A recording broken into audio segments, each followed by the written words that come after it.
We are going to start a new chapter which is named the Union Government Judiciary. In this chapter, we will understand the following concepts: what the meaning of the independence of judiciary, what types of cases, what's the meaning of the single unified integrated judicial system, what's the power and the function of the Supreme Court and the High Court, and what's the role of the subordinate courts, and what the actual process of the public interest litigations. You already study about the two major organ of the government. Number one, legislature, and the second, executive. Now we are going to discuss our third organs of the government, which is called the judiciary. In the federal system, government's power has been divided into the two parts: the state government and the central government. State governments को lead करते हैं हमारे chief minister और central government को lead करते हैं हमारे prime minister. कभी कभार ऐसा भी होता है कि दोनों के बीच में, है ना, जब ऐसे कोई इश्यूज हो जाते हैं तो वो इशू को रिसोल्व करने का काम हमारी जुडिशरी करती है, और हमारे कॉन्स्टिट्यूशंस का जो फाइनल इंटरप्रिटेशंस है वो भी हमारा जुडिशरी करती है। जब भी कोई भी डिस्प्यूट्स अराइज होते हैं, चाहे वो सिविल डिस्प्यूट्स हो, चाहे वो क्रिमिनल डिस्प्यूट्स हो, तो उनको सॉल्यूशंस करने का काम हमारी जुडिशरी करती है।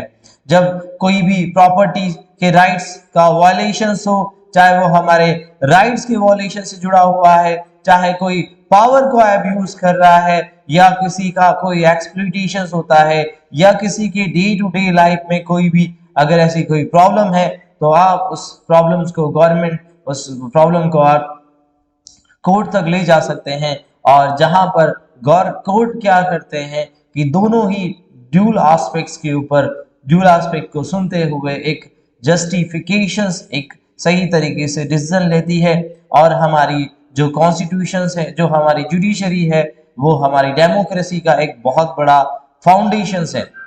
अब हम बात करते हैं जुडिशियली इंडिपेंडेंस की, बात करते हैं कि what the meaning of the judicial independent, what the impartiality, what the unbiased. देखिए, आप सभी को पता है कि अभी हमारी जो गवर्नमेंट है वो एनडीए यानी कि मोदी सरकार चल रही है। क्या मोदी सरकार का कोई रोल है हमारी जुडिशरी के अंदर? तो इसका आंसर बिल्कुल नहीं है।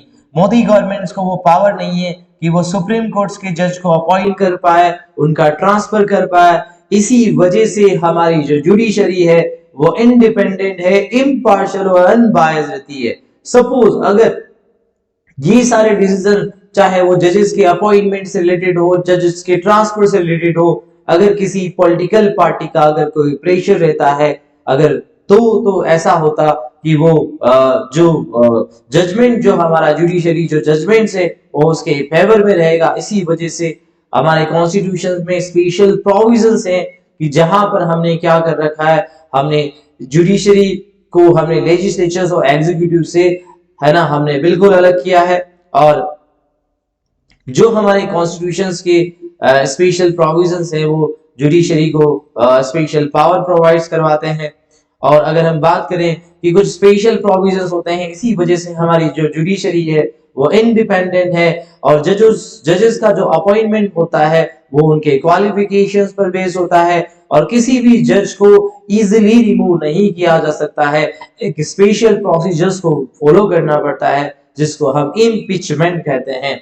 तो जजेस को जो सैलरी और जो अलाउंसेस दिए जाते हैं वो बहुत एडिक्वेट दिए जाते हैं, और जो उस जज की जो टेन्योर्स है उसमें कभी उनके सैलरी और जो अलाउंसेस है वो रिड्यूस नहीं किए जा सकते हैं, और हर एक जज का जो टेन्योर होता है वो फिक्स होता है। अब हम बात करते हैं टू टाइप्स ऑफ केसेस जो कि आप कोर्ट ले जा सकते हैं। फर्स्ट हमारा सिविल केस और सेकंड क्रिमिनल केस। अब हम थोड़ा सा डिटेल्स में जानते हैं व्हाट द सिविल केसेस। देखिए, सिविल केसेस वो सारे केसेस होते हैं जो प्रॉपर्टी से रिलेटेड होते हैं, मैरिज, मनी और रेंट मैटर्स होते हैं, या गुड्स और सर्विसेज के कॉन्ट्रैक्ट से रिलेटेड ऐसे इशू जहां पर किसी न किसी पक्ष का, किसी न किसी एस्पेक्ट्स का वॉयलेशन होता है, किसी न किसी इंडिविजुअल्स के राइट्स का वॉयलेशन होता है, तब आप अपनी मैटर्स को कोर्ट ले जा सकते हैं। जहां पर कोर्ट क्या करेगी, वो इन मामलों को सेटल करेगी, है ना। और ऐसे बहुत से ऐसे प्रोविजन से सिविल केसेस से रिलेटेड। अब हम बात करते हैं क्रिमिनल केसेस।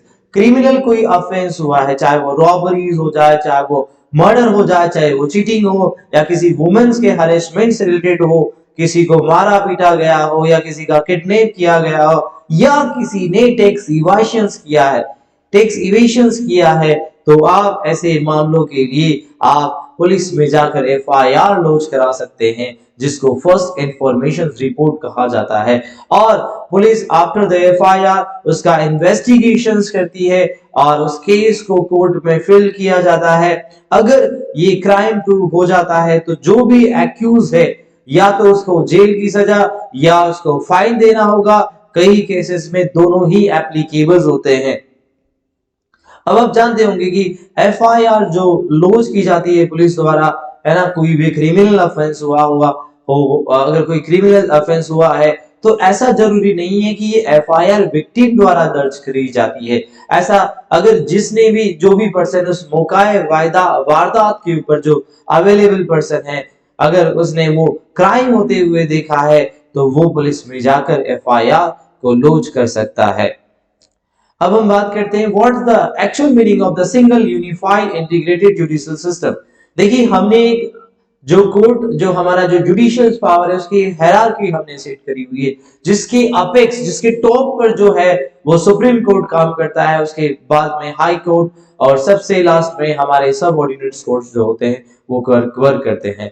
जिस हाई कोर्ट्स की जो सुप्रीम कोर्ट्स है ना, वो हाई कोर्ट्स की रिलेटेड रेगुलेशंस और जो भी प्रोविजंस है उनको कंट्रोल करने का काम, हाई कोर्ट को कंट्रोल करने का काम हमारा सुप्रीम कोर्ट करता है। और उसी तरह से अगर सबऑर्डिनेट कोर्ट्स में अगर जो भी सबऑर्डिनेट कोर्ट्स को कंट्रोल करने का काम हमारा हाई कोर्ट करता है। अगर कोई पर्सन सब ऑर्डिनेट कोर्ट्स के जजमेंट से अगर सेटिस्फाई नहीं है तो वो इसकी अपील इससे हायर कोर्ट यानी कि वो हाई कोर्ट में कर सकता है। और इसी तरह से भी कोई पर्सन अगर हाई कोर्ट के जजमेंट से अगर खुश नहीं है, सेटिस्फाई नहीं है, तो वो इसकी अपील आगे सुप्रीम कोर्ट में कर सकता है।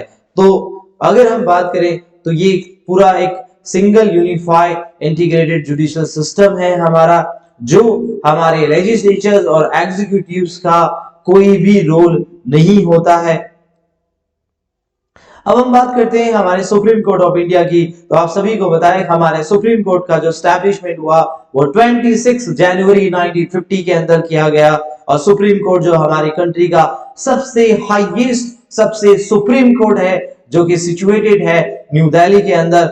और यहाँ पर अगर जो भी सिविल केसेस और जो क्रिमिनल केसेस है वो आप यहाँ पर अब यहाँ पर जो सुप्रीम कोर्ट है वो ऐसे दोनों ही जो केसेस है उन पे डील करता है। अब हम बात करते हैं कंपोजिशंस की, बात करते हैं कि सुप्रीम कोर्ट का कैसा कंपोजिशन है। तो सुप्रीम कोर्ट के अंदर एक मेन जज होता है जिसको चीफ जस्टिस ऑफ इंडिया कहा जाता है, और उसके साथ अदर जजेस होते हैं, वो उनकी संख्या 31 है। अगर कहा जाए मैक्सिमम कितने जजेस होते हैं तो मैक्सिमम जजेस की जो संख्या है वो है 34। लेकिन अभी प्रेजेंट के अंदर एक मुख्य जज है और बाकी के 31 अदर जजेस हैं। और अगर हम बात करें जजेस की अपॉइंटमेंट्स की बात करें, जजेस के ट्रांसफर, जजेस से रिलेटेड रेगुलेशंस की बात करें, तो एक ऐसा सिस्टम हमने बना रखा है जो जजेस के अपॉइंटमेंट करता है। उसी सिस्टम को हम कॉलेजियल सिस्टम कहते हैं। इसी कॉलेजियल सिस्टम के अंदर एक 5 मेंबर्स जो होते हैं, इसमें एक जो होता है चीफ जस्टिस ऑफ इंडिया और 4 अदर सुप्रीम कोर्ट के जजेस होते हैं, जो एक कमिटी बनाते हैं या एक फोरम बनाते हैं।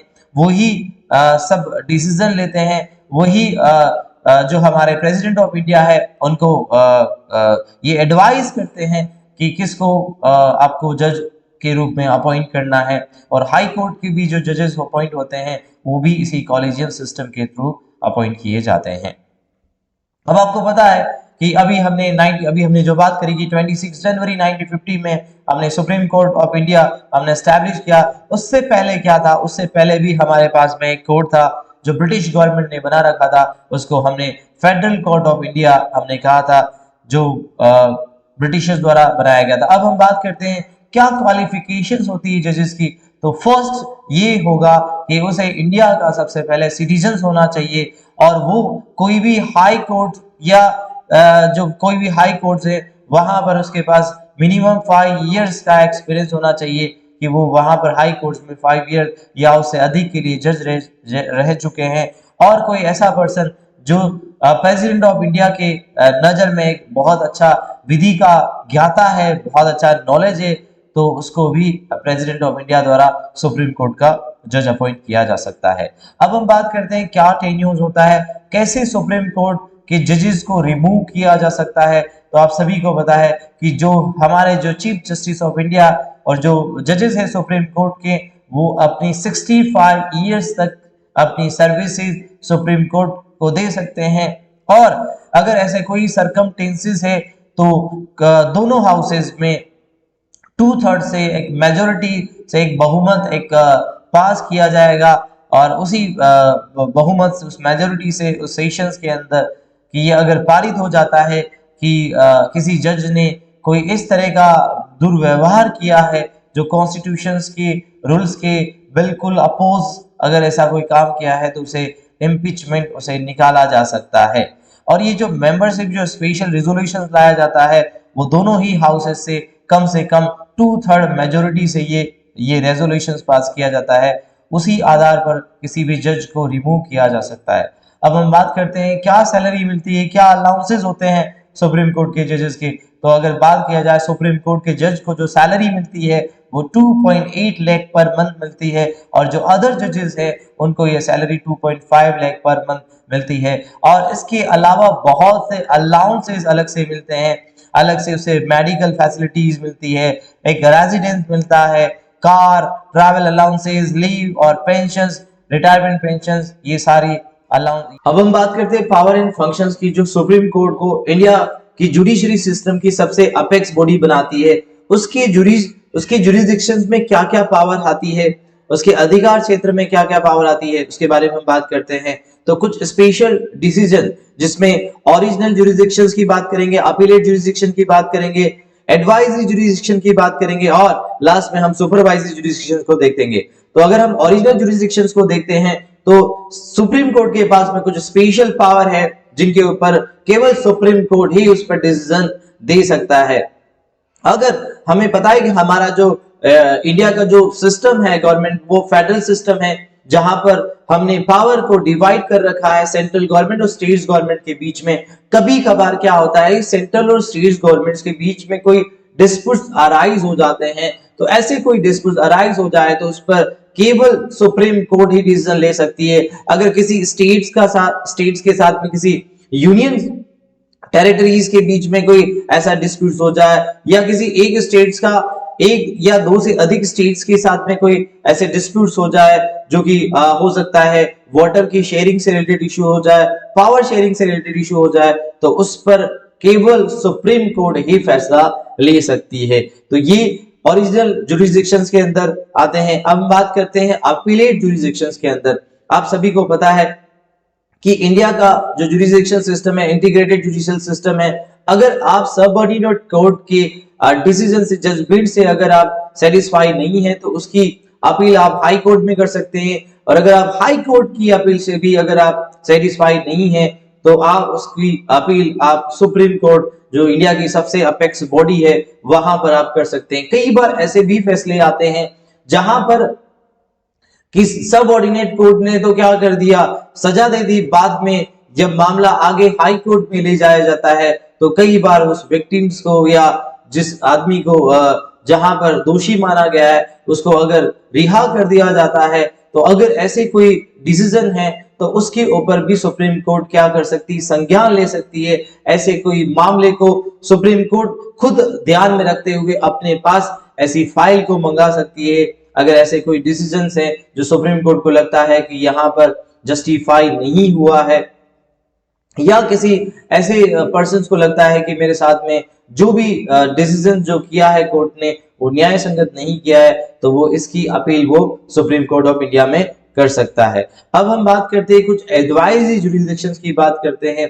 कुछ अगर हम बात करें कि अगर हमारे कॉन्स्टिट्यूशंस के अंदर अगर हमारा प्रेसिडेंट ऑफ इंडिया अगर चाहे कोई ऐसा इश्यूज आ गया है, तो उसके ऊपर हमारी सुप्रीम कोर्ट ऑफ इंडिया की एडवाइस ले सकता है। लेकिन ऐसी एडवाइस बाध्यकारी नहीं होती है, मतलब कि प्रेसिडेंट बाइंड नहीं करेगा कि वो इसको माने या नहीं माने, लेकिन उसके पास सुप्रीम कोर्ट ऑफ इंडिया के पास पावर है कि वो हमारी जो लेजिस्लेचर जो है हमारी, उनको क्या कर सकता है, एडवाइस प्रोवाइड कर सकता है। अब हम बात करते हैं हमारी सुपरवाइजरी जुरिसडिक्शंस के अंदर। तो क्या क्या सुपरवाइजरी जुरिसडिक्शन के अंदर आता है? सबसे पहले हम बात करते हैं कोर्ट ऑफ रिकॉर्ड्स की बात करते हैं।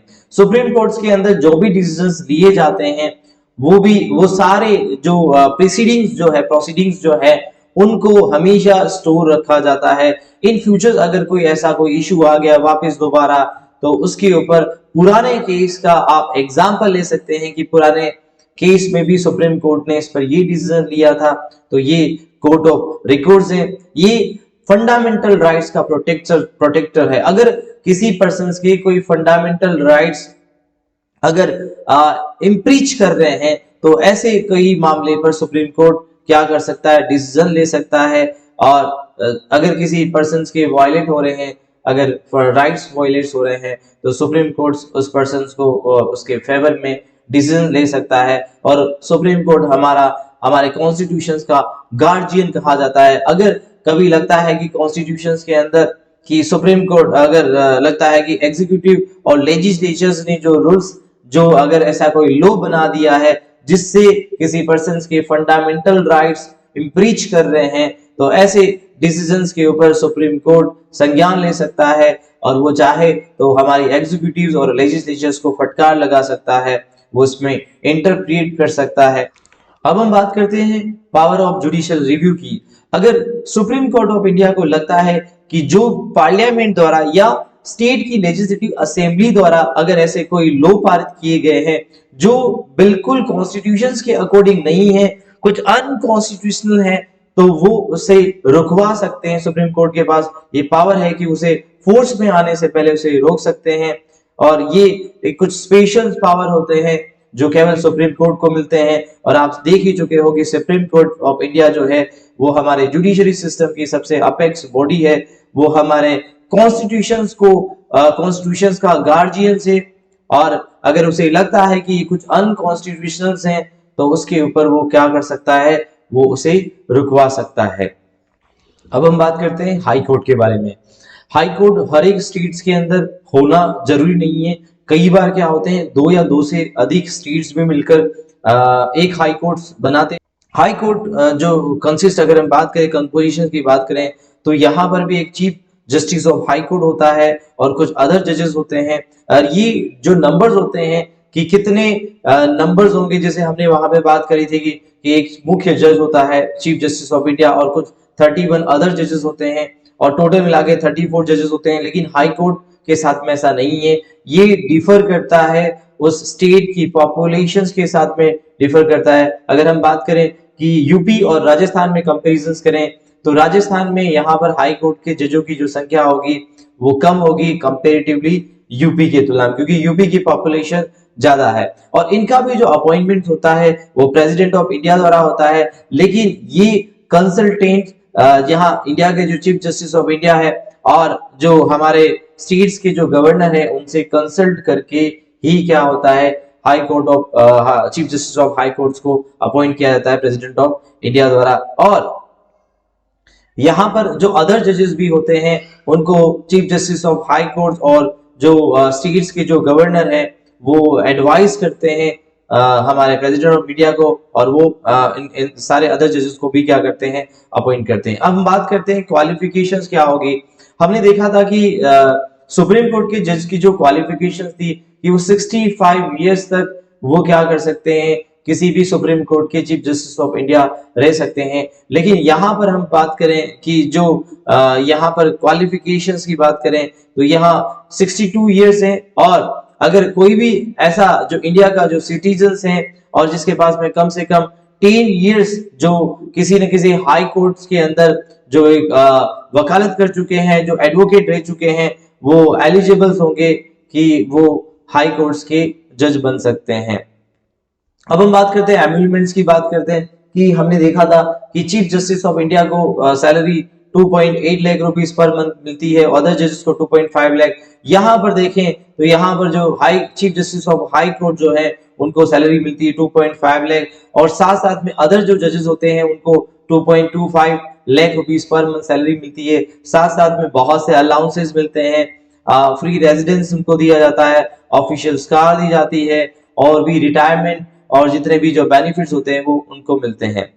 हमने अभी देखा कि टेन्योर्स कैसे कैसे होता है, क्या कैसे रिमूव किया जाता है। तो 62 इयर्स तक वो high court chief justice of high court रह सकते हैं। और यहाँ पर भी इम्पीचमेंट जैसा हमने सुप्रीम कोर्ट में देखा था कि दोनों ही अगर पार्लियामेंट अगर चाहे, पार्लियामेंट में अगर स्पेशल रिजोल्यूशंस लाया जाता है जहां पर 2/3 मेजोरिटी अगर ये पास कर दे कि अगर कोई जज जो है वो जो अनकॉन्स्टिट्यूशनल वर्क करते हुए पाया जाता है तो इम्पीचमेंट के थ्रू से हटाया जा सकता है। सेम प्रोसीजर जो सुप्रीम कोर्ट में थी वही प्रोसीजर्स हाई कोर्ट्स में भी एडॉप्ट की जाएगी।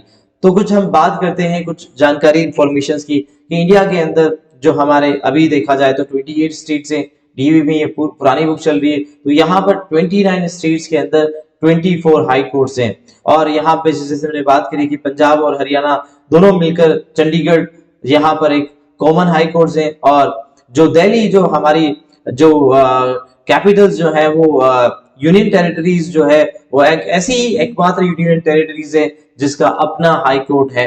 बाकी सारी जो यूनियन टेरिटरीज है वो किसी स्टेट्स के साथ में क्या करती है, हाई कोर्ट्स को शेयर करती है। अब हम बात करते हैं कि पावर एंड फंक्शंस क्या होती है हाई कोर्ट्स की। तो हाई कोर्ट्स आपको पता है कि अगर आप सब ऑर्डिनेट कोर्ट्स के डिसीजन से अगर आप एग्री नहीं करते हैं तो उसकी अपील आप हाई कोर्ट्स के अंदर कर सकते हैं। और हाई कोर्ट्स को जो कंट्रोल करने का जो काम है, जो रेगुलेट करने का काम है, वो हमारा सुप्रीम कोर्ट करता है। और अगर ऐसे कोई अगर हम देखा जाए तो इनके पास में कुछ ओरिजिनल जुरिसडिक्शंस होते हैं कि अगर किसी स्टेट की लेजिस्लेटिव असेंबली ने से अगर ऐसे कोई लॉ पारित किए गए जो अनकॉन्स्टिट्यूशनल से, तो उसको ये हाई कोर्ट चाहे तो उसको रुकवा सकती है। और कुछ ऐसे डिस्प्यूट जो एमपी से रिलेटेड हैं, एमएलए से रिलेटेड ऐसे डिस्प्यूट्स हैं, तो उनके ऊपर भी हाई कोर्ट्स के पास ही पावर है कि उस पे डिसीजन सुना सकती है। और हमारे कॉन्स्टिट्यूशंस की अगर इंटरप्रिटेशंस की रिक्वायरमेंट्स होती है तब भी ये है ना वहां पर इंटरप्रिटेशंस करती है हमारे कॉन्स्टिट्यूशंस की। और सेम उसी तरह से जैसे हाई कोर्ट्स के अंदर, जैसे सुप्रीम कोर्ट्स के अंदर हमने कहा था कि ये कोर्ट ऑफ रिकॉर्ड्स है, सेम टाइप्स के यहाँ पर भी हाई कोर्ट्स की जो पुराने केसेस है उनको रिकॉर्ड रखा जा सकता है। और कुछ ऐसे केसेस जो मैरिज से रिलेटेड हो, डाइवोर्स से रिलेटेड हो, किसी भी जो पर्सन जो जिसके विल से जुड़ा हुआ कोई इशू है, तो वो ऐसे इशू भी आप कहाँ ला जा सकते हैं, आप उसे हाई कोर्ट में ले जा सकते हैं। अब हम नेक्स्ट बात करते हैं कि हाई कोर्ट्स जो है हमारे पास में कुछ हाई कोर्ट्स के पास कुछ जुडिशियल रिव्यू का भी पावर है कि अगर आपको लगता है कि ऐसे कोई डिसीजन जहां पर सुप्रीम कोर्ट अगर हाई कोर्ट को लगता है कि ये फैसले अनजस्टिस करते हैं, अनजस्टिस सेबल हैं, तो वहां पर भी हमारा जो हाई कोर्ट्स हैं उसे इस मामले में इन्वॉल्वमेंट कर सकता है और जो सब ऑर्डिनेट्स द्वारा दिए गए फैसलों को रुकवा सकता है। और जैसे कि सुप्रीम कोर्ट्स के पास पावर है, वैसे ही same kind of court of record जैसे हमने बात करी, सेम पावर वही जो पुराने जो केस है जिनको हम प्रेसिडिंग्स बोलते हैं वो। अब हम बात करते हैं सब ऑर्डिनेट कोर्ट्स की बात करते हैं जो हर एक डिस्ट्रिक्ट के अंदर होते हैं। यहाँ पर हम देखें सब ऑर्डिनेट कोर्ट्स को लोअर कोर्ट्स भी कहा जाता है। और यहाँ पर सिविल कोर्ट्स होती है, क्रिमिनल कोर्ट होती है, रेवेन्यू कोर्ट्स होती है, और यहाँ पर न्याय पंचायत और लोक अदालत भी होती है। हर एक स्टेट्स का जो सिस्टम है वो अपना अपना अलग अलग पैटर्न पर होता है। तो यहाँ पर हम बात करते हैं सिविल कोर्ट्स की। जो हाईएस्ट सिविल कोर्ट होती है डिस्ट्रिक्ट के अंदर उसी को हम डिस्ट्रिक्ट कोर्ट भी कहा जाता है। और यहाँ पर जितने भी जो जजेस जो अपॉइंट किए जाते हैं वो गवर्नर द्वारा कंसल्ट करके, और जो हाई कोर्ट के जो जज हैं उनके कंसल्ट के थ्रू यहाँ पर सिविल कोर्ट्स के अंदर जज अपॉइंट किए जाते हैं। जितने भी सिविल से रिलेटेड मेथड है, चाहे वो प्रॉपर्टी से रिलेटेड हो जाए या वो गुड्स और सर्विसेज के कॉन्ट्रैक्ट से रिलेटेड है, चाहे वो एग्रीमेंट से रिलेटेड है, या लैंडलॉर्ड और टेनेंट्स के जो भी डिस्प्यूट्स हो जाए, वो कभी भी सीधे हाई कोर्ट में नहीं ले जाते हैं। उनको सबसे पहले उनकी जो सुनवाई होती है वो डिस्ट्रिक्ट कोर्ट में की जाती है। अगर हम बात करें डिस्ट्रिक्ट कोर्ट के नीचे देखे जाए तो यहाँ पर कोर्ट ऑफ सब जजेस होते हैं। यहाँ पर कोर्ट ऑफ सब जजेस के अलावा यहाँ पे कुछ फैमिली कोर्ट्स भी होते हैं जो फैमिली से रिलेटेड डिस्प्यूट जैसे डाइवोर्स से रिलेटेड, कस्टडी ऑफ चिल्ड्रन की यहाँ बच्चों की जो कस्टडी है वो पेरेंट माँ को दी जाएगी या फादर को दी जाएगी, उससे रिलेटेड जो भी डिसीजन होते हैं वो यहाँ पर फैमिली कोर्ट्स में होते हैं। इसके साथ साथ में इन जो कोर्ट ऑफ सब जजेस है उनसे भी नीचे काम करते हैं कोर्ट ऑफ मुंसिफ। तो हमने देखा कि सबसे लोअर लेवल पर कोर्ट ऑफ मुंसिफ काम करते हैं, कोर्ट ऑफ मुंसिफ से ऊपर जो काम करते हैं वो कोर्ट ऑफ सब जजेस करते हैं, और कोर्ट ऑफ सब जजेस से ऊपर जो काम करते हैं वो डिस्ट्रिक्ट कोर्ट काम करते हैं। डिस्ट्रिक्ट कोर्ट से ऊपर हाई कोर्ट, और हाई कोर्ट से सबसे ऊपर जो सबसे अपेक्स बॉडी है वो हमारा सुप्रीम कोर्ट। अब हम बात करते हैं क्रिमिनल कोर्ट्स के बारे में बात करते हैं। जो भी क्रिमिनल से रिलेटेड जो भी इश्यूज होते हैं, जो होते हैं वो जिनको हम सेशन जज भी कहते हैं, सेशन जज कहा जाता है। यहाँ पर जो कोर्ट्स में जो वर्क करते हैं वो मजिस्ट्रेट ऑफ फर्स्ट होते हैं, मजिस्ट्रेट ऑफ सेकंड और थर्ड क्लास के मजिस्ट्रेट यहाँ काम करते हैं। जहाँ बड़ी बड़ी सिटीज हैं, मेट्रोपॉलिटन सिटीज जैसे कोलकाता हो गया, दिल्ली हो गया, यहाँ पर जो जजेस जो काम करते हैं, फर्स्ट क्लास जजेस जो काम करते हैं, उन्हें मेट्रोपॉलिटन मजिस्ट्रेट्स कहा जाता है। अब हम बात करते हैं रेवेन्यू कोर्ट्स की, जो कि रेवेन्यू से रिलेटेड जो होते हैं इश्यूज जो मामले होते हैं वो रेवेन्यू कोर्ट्स में ले जा सकते हैं। यहाँ पर जो डील जो करते हैं रेवेन्यू से रिलेटेड वो उन्हें कोर्ट ऑफ कमिश्नर्स या कलेक्टर या तहसीलदार या असिस्टेंट तहसीलदार जो होते हैं यहाँ पे वर्क करते हैं। और यहाँ पर रेवेन्यू से रिलेटेड जो भी अपील्स होते हैं वो सारे मामले रेवेन्यू कोर्ट्स में सुनाए जाते हैं। अब हम बात करते हैं लोक अदालत की। ये बहुत पुरानी प्रोवर्ब है कि जस्टिस डिले हो सकता है लेकिन कभी भी जस्टिस को डिनाई नहीं किया जा सकता है।